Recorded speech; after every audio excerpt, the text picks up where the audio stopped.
Buenas tardes. Yo, como en años anteriores, lo que voy a hacer es un resumen de cuáles son las características y las actividades principales que han realizado los comités de ética asistencial durante el año 2024. Como saben, el decreto 8/2020, que regula los órganos de ética, establece que cada comité tiene que hacer una memoria anual de su actividad en el primer cuatrimestre del año, ¿no? Bueno, pues nosotros, desde la escuela, por encargo de la consejería, lo que hacemos es reunir todas esas memorias y hacer un informe donde, insisto, lo que hacemos es pues una descripción, ¿no?, de cuáles son esas actividades, ¿no?, y esas características que han tenido los comités durante el año anterior. A ver, en la actualidad tenemos 22 comités de ética asistencial acreditados en proceso de reacreditación. Sabéis que este número ha ido cambiando, hay comités que se han dividido, hay otros que se han unido, pero ya llevamos 2 o 3 años con este número de 22 comités.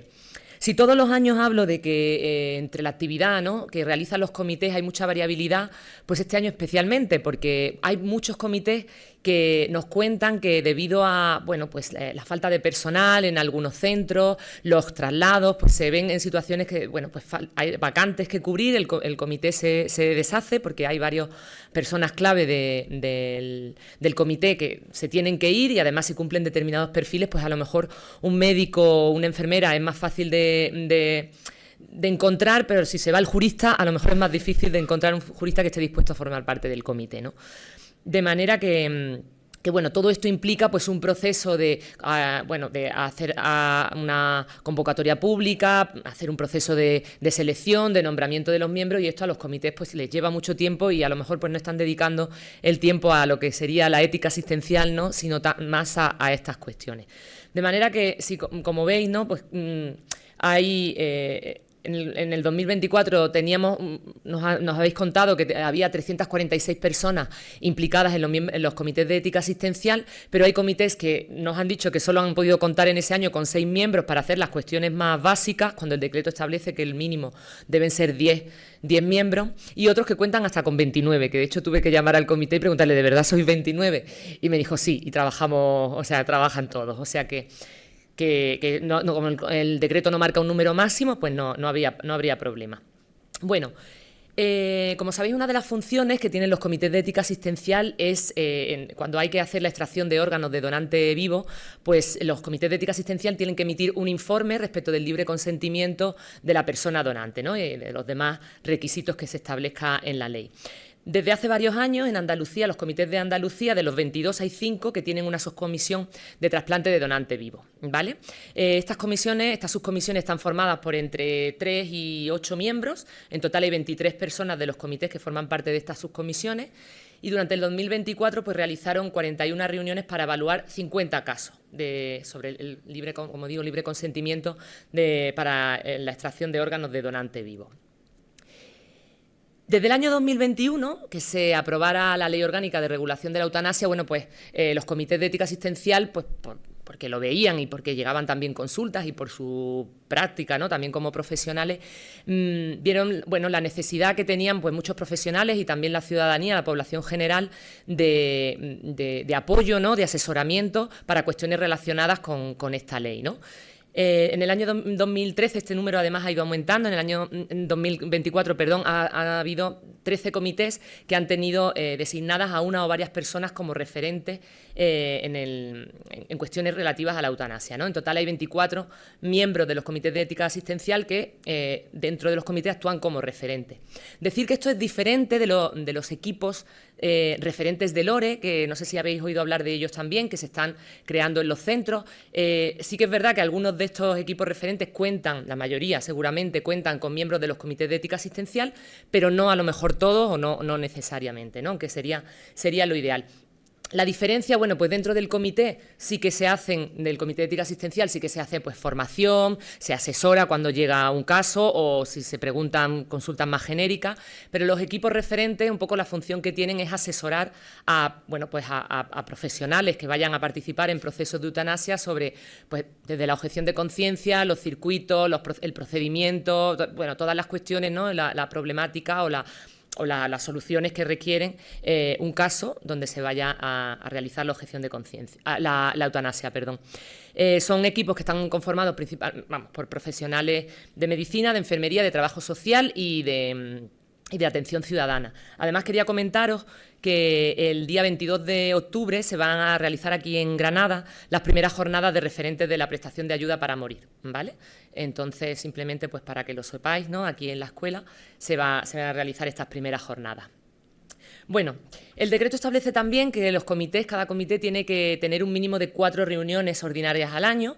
Bueno, como ya os imagináis, hay algunos comités que no han podido cumplir con esto, dada la situación en la que se encontraban, ¿no? Por falta de composición real del comité. Pero aún así, bueno, hay algunos que han hecho más de las que se establecen y además luego hacen algunas reuniones extraordinarias. En total ha habido 120 reuniones ordinarias más unas 17 extraordinarias, que además si le sumamos las 41 reuniones que se han hecho desde las subcomisiones de trasplante de donante vivo, pues en Andalucía los comités se han reunido 178 veces, ¿no? Pues para valorar diferentes cuestiones sobre ética asistencial.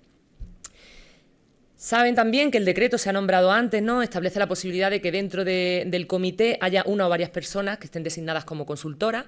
Es importante que tengamos en cuenta que estas personas no actúan como consultores éticos independientes, ¿no? Como el modelo que hay en Estados Unidos, sino que es una figura que dentro del comité, si tiene unas determinadas características, una formación avanzada en bioética y mínimo de 2 años en el comité, puede de manera individual pues revisar algunos casos que a lo mejor no entrañen mucha complejidad o que ya se hayan visto anteriormente, pero que igualmente deberían verse luego en el seno del comité, ¿vale? Esto es. Entonces, bueno, pues hay 10 comités que tienen designadas a una o varias personas como consultores. En total tenemos 26 personas y de los casos o las consultas que han llegado a los comités de ética, 26 de esos casos han sido valorados por esa figura, ¿no? Del consultor de ética. Vamos con lo que serían los casos, ¿no? Lo más interesante, ¿no? Junto con los protocolos que les gusta, ¿no? Que nos gusta, ¿no? en los comités. Bueno, pues como en años anteriores y como siempre digo en la literatura, tanto nacional como internacional, la mayoría de los casos que siguen llegando a los 22 comités de ética asistencial tienen que ver con los conflictos que se generan en los procesos de toma de decisiones en el final de la vida. Dentro del final de la vida, pues el caso que más destaca, de los que más llegan, tienen que ver con la limitación del esfuerzo terapéutico. Y dentro, además, hay algunos, aquí he puesto 3, pero se nombra en otras situaciones también, ¿no? Los conflictos que se generan con la sonda nasogástrica. Además, me gustaría resaltarlo además porque, aparte de lo que llega a los comités, yo, por ejemplo, cuando doy clases, me encuentro cada vez más con profesionales. Bueno, no cada vez más, es que todos los años, siempre, o sea, en todas las sesiones aparece alguien con una situación de distrés moral, ¿no? De sé que se está haciendo algo que no se debe hacer, pero no puedo cambiarlo, principalmente a veces en la enfermería, porque se está utilizando sondas nasogástricas a lo mejor en pacientes donde ya no estaría indicado, ¿no? Bueno, esto llega a los comités, pero a veces no llega a los comités y se está dando, y creo que desde los comités hay que abordar también este problema, ¿no? Porque genera, bueno, aparte del distrés moral que pueda generar los profesionales, pues toda la maleficencia que se puede estar haciendo en determinados pacientes o familias, ¿no? Luego, otro de las situaciones que más se dan tienen que ver de los casos que más llegan, tienen que ver con los rechazos de tratamiento. Por un lado, los rechazos de tratamiento con terapias con sangre y hemoderivados, pero también con otro tipo de tratamientos o rechazo por representación. Como cada año digo también, es muy difícil ponerle una etiqueta a los casos, porque además, sobre todo, hay casos que me los detalláis más cuando enviáis las memorias y hay otros que conflicto de autonomía. Entonces, es difícil, ¿no? Pues a lo mejor tiene que ver con la sedación paliativa o a lo mejor tiene que ver con la sonda o tiene que ver con, ¿no? Entonces, bueno, dentro de la información que tenemos, pues intentamos poner la etiqueta que más nos parece que destacaría, ¿no? Entonces, como digo, el rechazo de tratamiento, hay estos casos, pero luego vais a ver que nombro también pues, cuestiones relacionadas con autonomía, con competencia, con capacidad, pues a lo mejor también tienen que ver con rechazo, ¿no? Y claro, los de rechazo por representación pues también tendrán que ver muchas veces con competencia y con capacidad, ¿no? Otra de las cuestiones que se repite cada año son los problemas, los conflictos que llegan a los comités generados por la discrepancia que hay entre profesionales, entre las opiniones de profesionales y familiares, o entre familiares de un paciente, Discrepancias también entre las opiniones de la persona usuaria, del paciente y la familia, o incluso discrepancias entre las opiniones de profesionales en la atención a un determinado paciente, ¿no? Todos estos casos, como digo, han llegado. Luego han llegado 5 casos relacionados con casos concretos. Cuando yo hablo de casos me refiero a que el caso que llega, la pregunta que llega al comité o el conflicto que llega tiene que ver con un paciente concreto que está ingresado aquí o que tiene una determinada patología y con un conflicto determinado, ¿no? Las consultas son como más genéricas, ¿no? Como digo, han llegado 5 casos relacionados con preguntas o conflictos relacionados con la eutanasia. Luego hay cuestiones también relacionadas con las personas menores de edad. Ha habido 5 casos, por nombrar algunos, han tenido que ver con temas de cirugía o con la píldora del día después. Y luego, bueno, comentar por encima pues algunos sobre protección de datos, el uso del placebo en la práctica clínica, también ha habido 2 casos. Y luego, bueno, pues algunos, planificación, voluntades anticipadas, consentimiento por representación, revocación de consentimiento. Bueno, esto sería, insisto, un poco a veces difícil, ¿no? Cómo encasillarlos, ¿no? Además, el otro día estaba en un congreso y decían, bueno, es que depende quién lea el caso, te diría que es un caso a lo mejor de autonomía o te diría que es de beneficencia, dependiendo a veces si es el paciente el que tiene que poner la etiqueta o si es el profesional el que se la pone, ¿no? Pues imaginaros yo que ni siquiera tengo el caso completo para poder valorarlo. Luego, pues negación de pacientes a hacerse determinadas pruebas, negación a atender, por parte de profesionales, a atender a pacientes, por ejemplo, que son maltratadores, o negación a profesional también para hacer una vasectomía, sobre información genética, medidas de contención, en fin. Bueno, esto así por encima, ya insisto, también como ha dicho Eloy, la memoria con toda la, bueno, más detallada la podéis consultar también en la página web de la Estrategia de Bioética. Consultas, como os decía, cuestiones más generales que se le preguntan a los comités, que tienen que ver, pues, por ejemplo, como he dicho antes, qué está pasando con determinados servicios que, por ejemplo, creo que esto no está aquí, pero sí que me lo comentaba un compañero de un comité, ¿no? Pues, ¿qué está pasando? Que algunos profesionales obligan a las personas testigos de Jehová a ir a hacerse una voluntad vital anticipada cuando, para someterse a una intervención, estando con capacidad, dicen, no quiero que me den sangre. Y entonces dicen que algunos profesionales les obligan a ir a hacerse una voluntad vital anticipada. No es una obligación hacerse una voluntad anticipada, sino un derecho. Y que además por eso no te permitan tener una determinada cirugía, pues bueno, pues casos así como más genéricos, sin hablar de un paciente determinado de tal, también serían como las consultas que llegan a los comités, ¿no?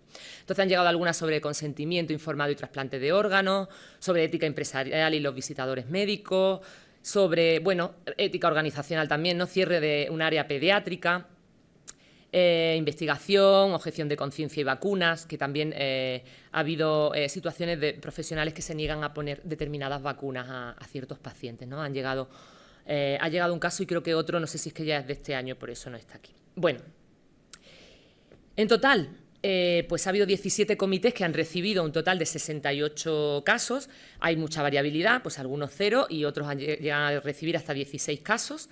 Y consultas, pues 9 comités han recibido 10. En total, si sumamos esto a, como decía, los 50 casos sobre la valoración del donante vivo, pues ha habido un total de 118 casos analizados en Andalucía por los comités de ética asistencial. Otra de las funciones que tienen los comités de ética, sabéis que es la elaboración de protocolos, de procedimientos normalizados de trabajo, de guías, de recomendaciones, ¿no? Bueno, pues en total hay 12 CEAs, 12 comités que han participado. Vienen a hacer su propio documento, vienen a revisar otros documentos que les han llegado y les han pedido que, bueno, pues que incluyan la mirada ética o que pongan o que hagan un apartado ético. Bien, en fin, hay diferentes formatos, ¿no? Sí que destacar que, bueno, pues hay varios que tienen que ver con la ayuda médica para morir. Otros que tienen que ver con la sedación paliativa, con la limitación del esfuerzo terapéutico, con la objeción de conciencia también para temas de vacunación. Aquí era, yo sabía que había otra cosa, pues lo de antes era una consulta y esto es un informe, ¿no?, que ha elaborado un comité sobre la objeción de conciencia de profesionales a la administración a la vacunación. Y luego, bueno, pues también revisión de protocolos sobre contención mecánica, cuestiones relacionadas también, bueno, mecánica, física, química, ¿no?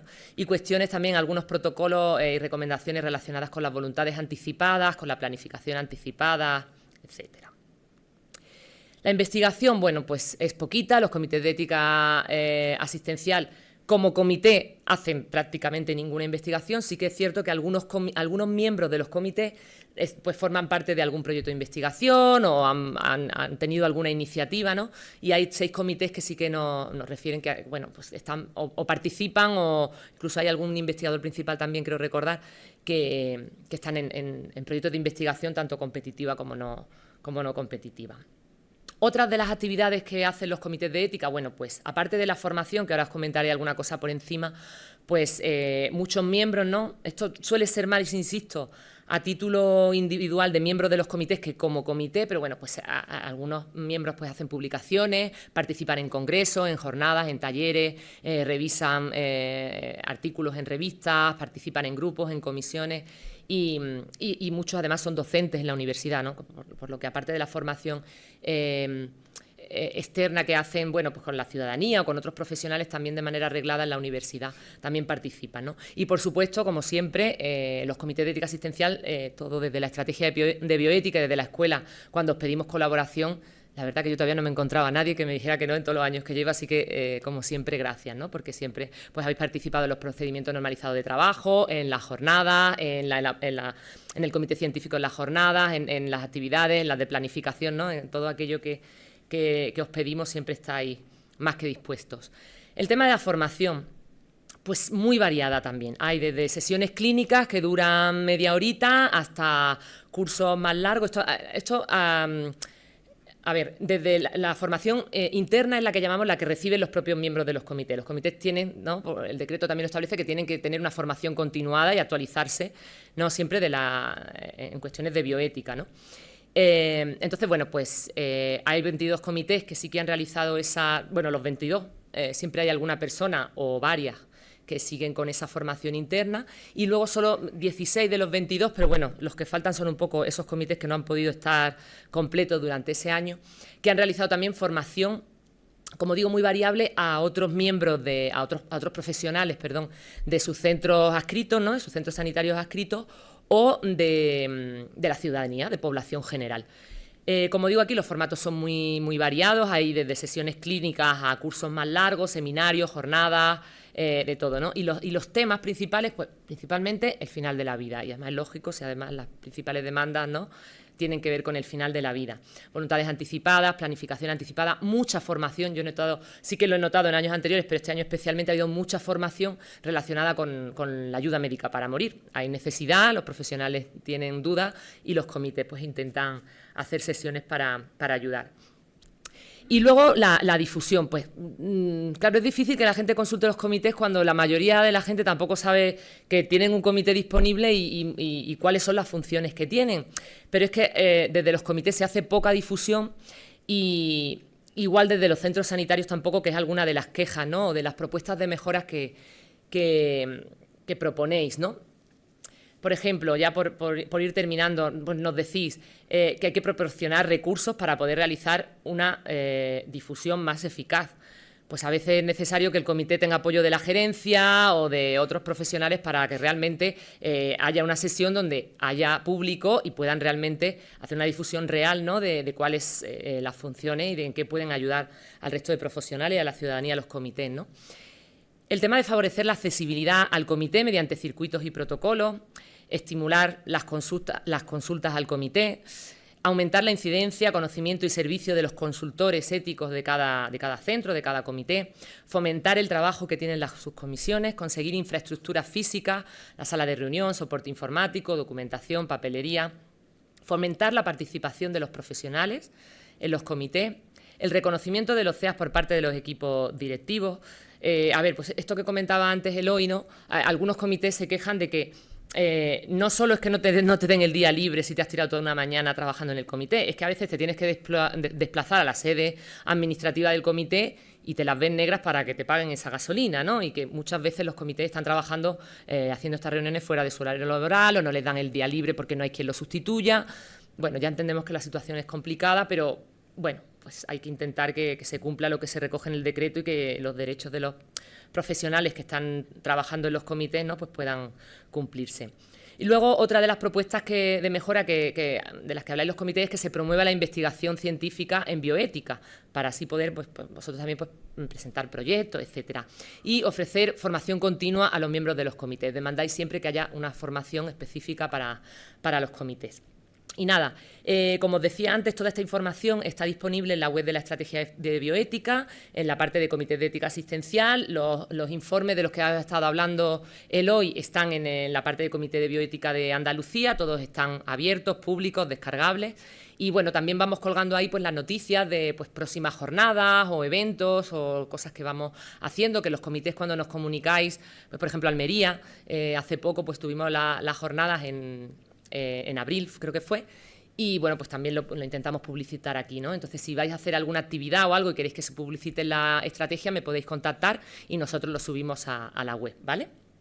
Así que nada, por mi parte nada más, muchas gracias y pasamos ahora a las comunicaciones, que creo que es la parte más interesante.